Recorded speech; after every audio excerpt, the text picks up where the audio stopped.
Kenya confirmed its first case of coronavirus COVID-19 pandemic in March 2020. As a means to tackle the spread of the virus, the government opened a campaign for the public to exercise hygiene measures such as washing hands frequently and physical distancing. A few weeks later, a state of emergency was declared and several businesses, schools and theatre halls were closed. People were advised to work from home, including permitting telecommuting for many government officials carelessly disposed.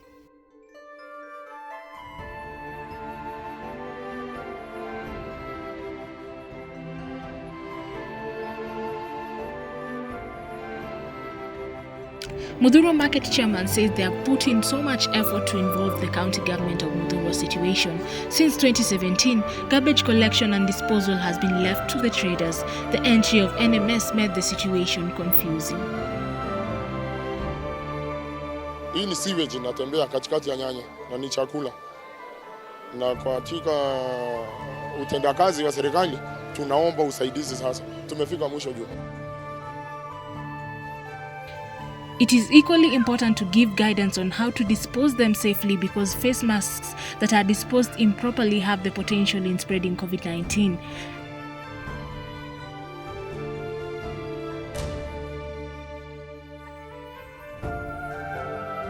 For instance, in cities like Nairobi, where thousands of individuals, including children, make their lives working in the streets, coming into contact with these contaminated face masks becomes easy.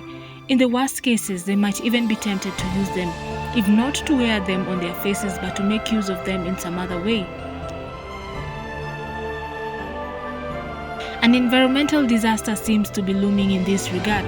There is high chance of face masks to get washed away and end up in oceans, rivers and lakes, affecting flora and fauna negatively. Improper disposal of biomedical waste is responsible for soil and groundwater pollution and adversely affects the biota. The majority of disposable masks are made with plastic materials that once discarded can last in our environment for centuries. Masks that are improperly disposed of pose many risks to wildlife, vegetation, water sources and people. Plastics in the mask can cause drastic long-term effects in our ecosystems. Wildlife can often mistake plastic items for food. This leads to choking, malnourishment and the risks of becoming entangled in the masks.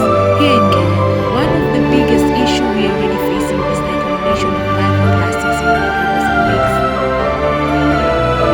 Just a single face mask can produce millions of microplastics that can latch onto bacteria and chemicals.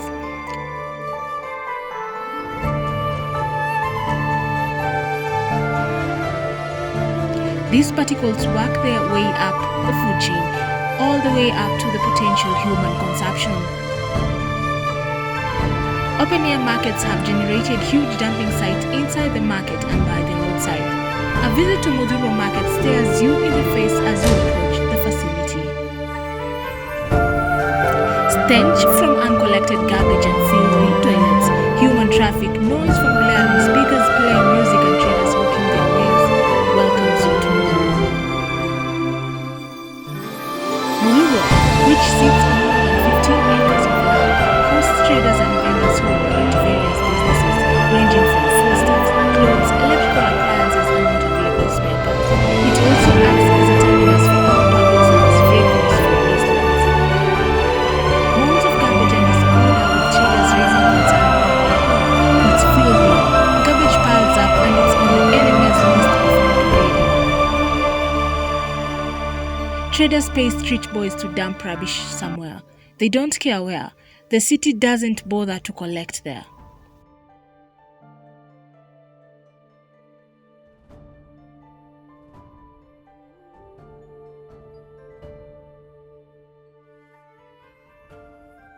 Mudhurwa Market chairman says they have put in so much effort to involve the county government of Mudhurwa situation. Since 2017, garbage collection and disposal has been left to the traders. The entry of NMS made the situation confusing.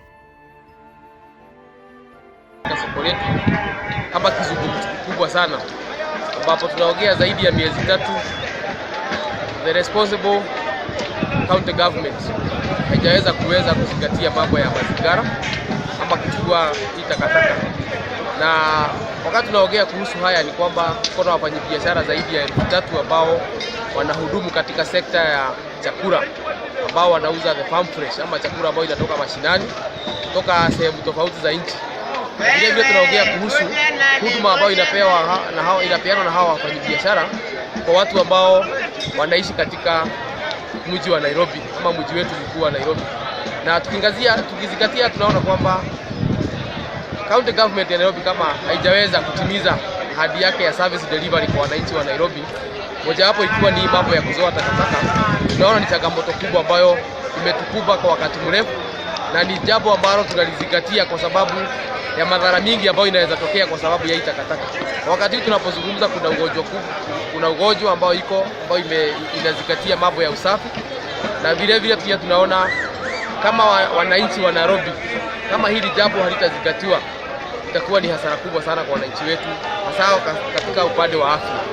Tukitaka tuangazie pia kuhusiana na kwamba hii takataka inapozolewa katika sehemu tofauti za Nairobi, iko wale watu ambao wamepewa kazi kama tendering, na hii ni wakati ambao tungetaka serikali kuu, sababu imechukua nafasi ya kuzingatia mji wetu wa Nairobi huko namna gani, waangalie the process of tendering na waone kwamba hii kazi ikipewa watu ambao wako katika sehemu tofauti ikuwe decentralized. Tujue kama ni CBD, tuko na vituo kama 6 ambazo huwa takataka inawekwa kila siku katika town. Tuko na Mobile Market, tuko na Wakulima Market, tuko na Retail Market, tuko na City Market, na tuko na area nyingine iko pale Uchumi inaitwa Sunken area ambapo iko karibu na Uchumi House, karibu Electricity House pale. Na kuna area nyingine tunaita Sabiru Center katika CBD. Hizo ni sehemu 6 ambazo katika mji wetu wa Nairobi tutapata watu wote wakaaji wa Nairobi ambao wanafanya biashara zao tofauti. Takataka yote inawekwa hapo kama holding ground. Lakini kwa huu muda ambao tunazungumza, hiyo takataka haijakuwa ikichukuliwa kwa huu muda wote. So tunauliza serikali yetu, sababu imechukua hii majukumu ya kuweza kung'arisha mji wetu wa Nairobi ndio urudi katika hali ilikuwa kitambo. Tungeomba tukuwe na decentralization ya hii kazi, tupewe tractor katika CBD, tupewe maroli na serikali ambayo itakuwa inashughulikia hii kazi kwa wakati wowote ule, na takataka isiwe inawekwa kila siku.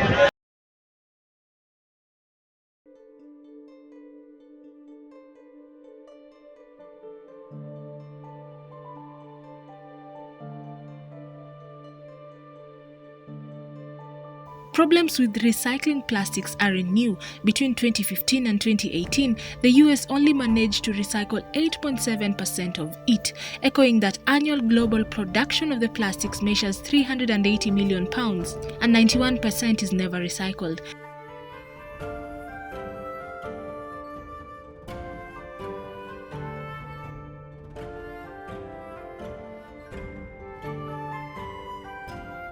But now, as the COVID-19 pandemic generates what some have referred to as the new type of plastic pollution, environmentalists fear we will soon run the risk of having more masks than jellyfish in our oceans.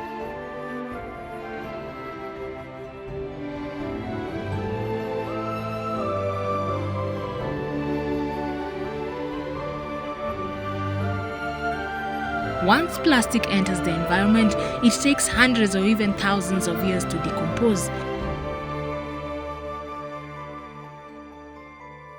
Due to the nature of plastic, an estimated 79% of this material has already accumulated in our natural environment and landfills prior to the pandemic.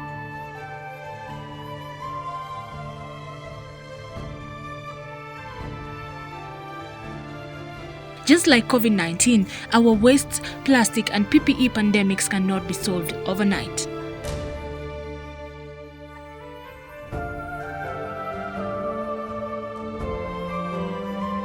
But knowing how to pivot to sustainability, responsibly dispose of waste and recycle as much as humanly possible is half the battle.